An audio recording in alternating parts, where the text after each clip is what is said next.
Hello guys and welcome back to the channel. In this video, I'm going to show you how you can make a book using Canva. So let's get started. First of all, you're going to open a Canva editor and then you're going to go to templates at the top left and search for either book, ebook, storybook, workbook, journal. You can search for anything you want.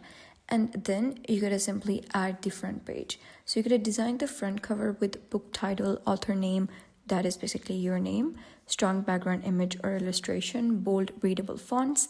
Then you're going to add pages for content. So you're going to build your book page by page, add headings for chapters, write or paste your content, insert images, icons or illustrations, and keep formatting consistent. Make sure to make it clean and structured. Add table of contents page, that is totally optional.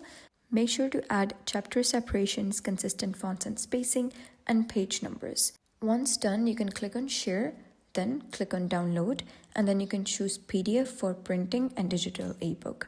So that was basically how you can make a book using Canva. If you found this guide helpful, please consider subscribing and leaving a like. It really helps me out, and I'll see you next time.